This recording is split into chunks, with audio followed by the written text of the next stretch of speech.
lesson series. And I want to start with a question. What is work? What is work? Now, the dictionary defines work the following way. It says that work is any activity involving mental or physical effort done in order to achieve a purpose or a result.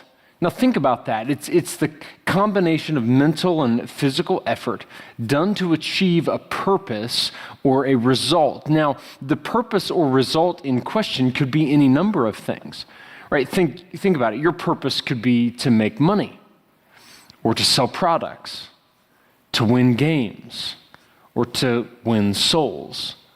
But when we put our minds and bodies to the task of accomplishing something, it's fair to say that we are working.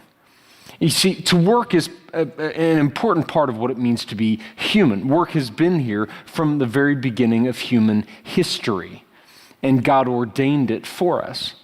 Work, when you think about it from a scriptural perspective, predated marriage, predated family, and it was literally the first purpose given to Adam when he was placed into the garden in creation. You see, work has been with us from the very beginning, and it always will be, which creates in our mind a question.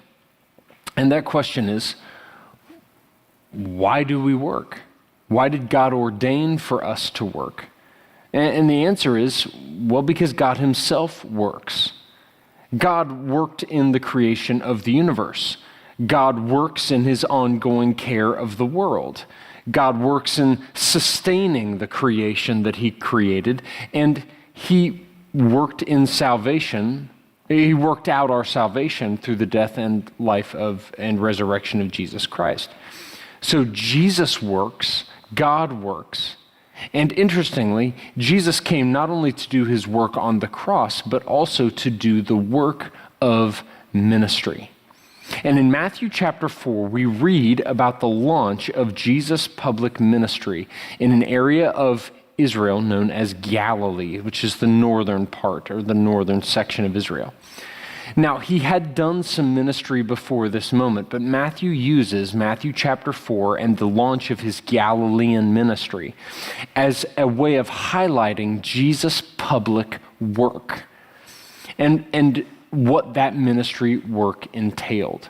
So on this coming Sunday, July 11th, we're beginning a brand new 3-week lesson series here at GNG called The King's Work.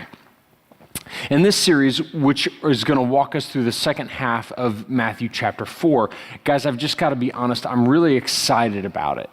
And I'm excited about it because it's a very different kind of teaching than what we've been coming through over the last several weeks. If you've been with us, you know that we have just wrapped up a 5-week series on Jesus' temptation in the wilderness in Matthew chapter 4, verses 1 through 11. And that series was deep and impactful for so many of you. And I know that because some of you have stopped me and told me that. Some of you have written me and told me that this last series was really encouraging, or maybe it really convicted you, or maybe it guided you into an understanding of how Satan does and will tempt you.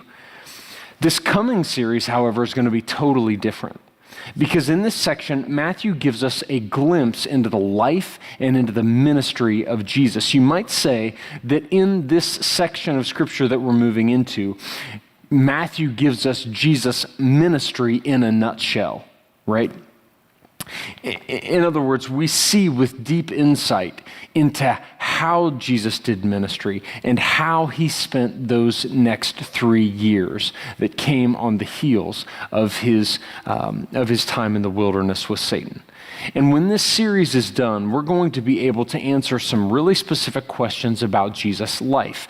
Questions like, where did Jesus choose to do his work? What work did he do? And why did he do the work that he did? We'll get the answers to those questions over the course of these next 3 weeks. And what we're going to specifically see, and I'm just going to tell you right up front here, what we're going to see is that Jesus' ministry, his work in the world, centered on 3 important types of effort. Okay, and the sections that Matthew has in this remaining part of chapter 4 show us this in no uncertain terms. So in week 1, in a lesson entitled Preaching, we'll see that one of the central focus points of Jesus' ministry was preaching or proclaiming a very specific message. We'll see what that message was and how it challenged Jesus' hearers to believe and do what he was calling them to do. Then in week 2, in a lesson called Training, we'll look at the life-changing moment when Jesus called some of his followers to be his full-time disciples. And we'll see that the training of these guys was an important element of Jesus' work in the world. And specifically, we'll see what he was training them to do.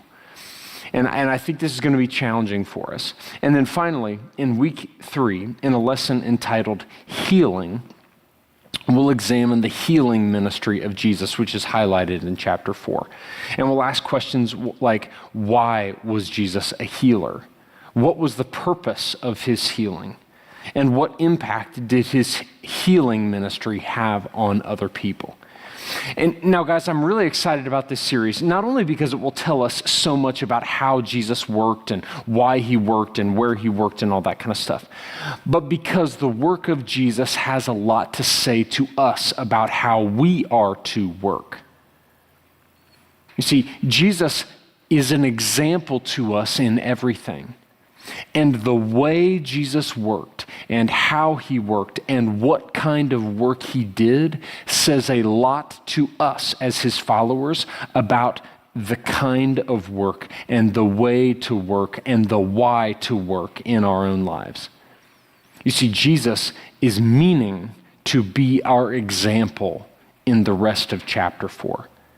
And so we will see that in no uncertain terms, what Jesus performed in this chapter are things that are incumbent upon each and every one of us as Christians to do the same work as Jesus. So I hope you will join us this coming Sunday as we continue our study in the book of Matthew and as we follow Jesus into the world of kingdom work. Guys, I hope you'll be here, and I look forward to seeing you this coming Sunday. Take care, have a great rest of your week, and we'll see you soon. Love you.